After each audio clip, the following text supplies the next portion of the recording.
Hey everyone, I'm Kim, the mom boss behind EmeryandK. Welcome back to my channel. Today's tumbler tutorial is inspired by my favorite fluffy friends. I absolutely adore how this tumbler came out. It is so quick and simple to make. If I can do it, so can you. Let's get to it.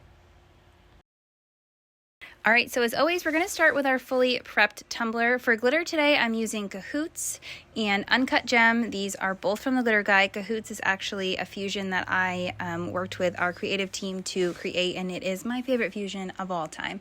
So the tumbler I'm using today is a 20-ounce slim. This is from Steel Magnolia, Tipsy Magnolia now.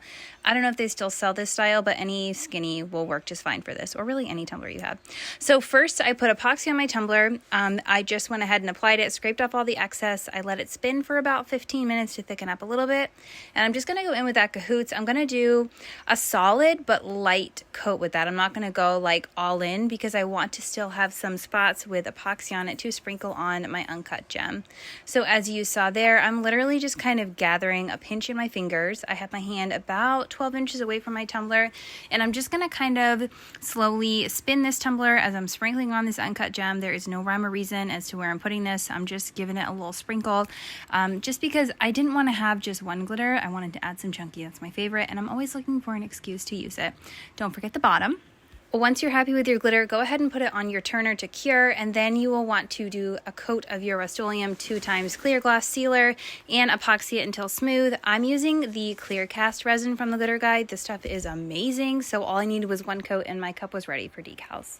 So here is my text. It says, "I get by with little help from my hens." I just typed that up on Design Space. The font is called Chicken Pie, and then I did a 0.03 offset.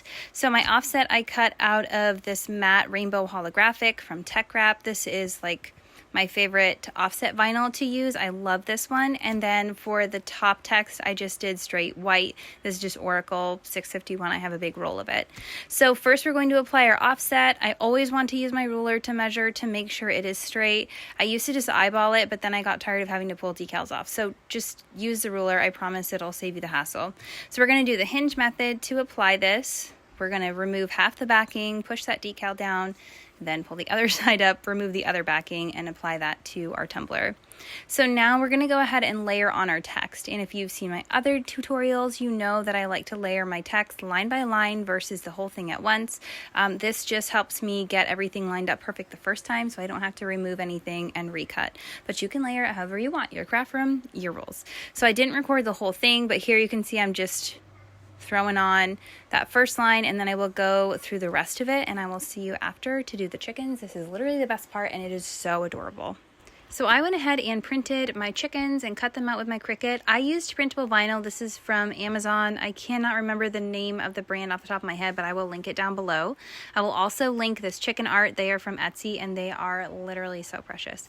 So as far as sizing on these go, they stay in their little group when you upload them. So I just made it so that the like tallest chicken was a little bit over 2 inches. And you can see here, some of them are a little taller, some of them are a little smaller, and that's totally fine. That's exactly how chickens actually are. So for placing these, I fit 7 around the bottom of my tumbler. I didn't really have a rhyme or reason. I didn't measure. I didn't want them to be perfectly lined up, the spacing to be perfect. I really wanted it to be simple and just kind of organic. The one thing I did want to do was make sure that little white silky hen was front and center, because this is a gift for a friend of mine and her favorite chicken is silkies. But other than that, I just kind of picked the ones that I liked and applied them around the bottom of the tumbler. Once I was finished applying all my chickens, I went ahead and did 2 more coats of epoxy to finish it off. Here comes my 2-year-old, and my tumbler was finished. I hope you found this tutorial helpful, maybe a little bit inspirational. If you did, I would love a thumbs up on my video. If you want to see more tutorials in the future, please go ahead and subscribe to my channel. Until next time, happy crafting.